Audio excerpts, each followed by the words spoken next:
तर आज आपण बनवणार आहोत प्रसादाचा शिरा। त्यासाठी लागणारं साहित्य आहे 1 वाटी बारीक रवा, 1 वाटी दूध, 1 वाटी पाणी, 1 वाटी साखर। जेवढा आपण रवा घेतला त्यापेक्षा थोडंसं कमी तूप, थोडासा सुकामेवा आणि एक केळी।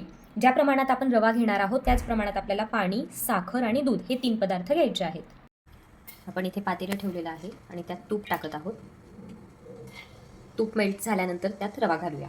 तूप गरम झालं, आता त्यात आपण घालूया रवा।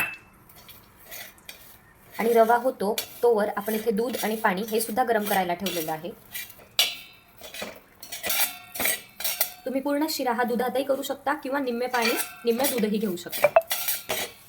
रवा टाकून 1 मिनिट झाला आहे आणि आता आपण त्यात टाकणार आहोत सुकामेवा आणि केळी जी आपण बारीक कट करून घेतली होती ती, आणि ते केळीला थोडंसं मॅश करून घ्यायचं।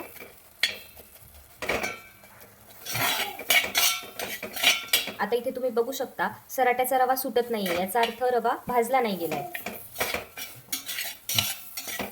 आता अजून रवा पूर्ण भाजला गेला नाहीये, एकतर त्याला तूप सुटलेलं नाहीये, रंग बदललेला नाहीये आणि हा सराट्याला असा चिकटलेला आहे। ज्या वेळेस रवा भाजला जातो तेव्हा तो सराट्याचा पण निघतो।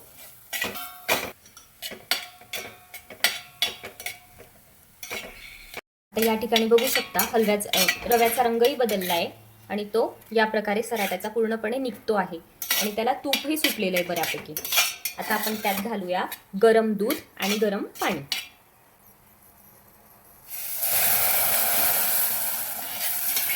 गरम दूध हे हळूहळू घालायचं, नाही तर वाफ अंगावर येते।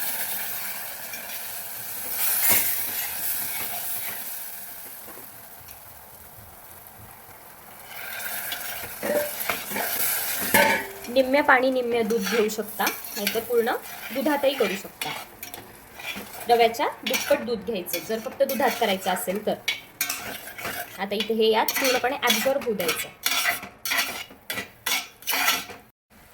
आता इथे बघू शकता जे आपण दूध आणि पाणी घातलं होतं ते पूर्णपणे रव्यामध्ये ॲब्झॉर्ब झालंय आणि तो असा झालाय। या स्टेजला आपण त्यात घालणार आहोत साखर।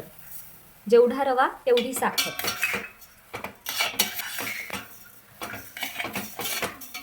साखर मेल्ट व्हायची वाट बघायची।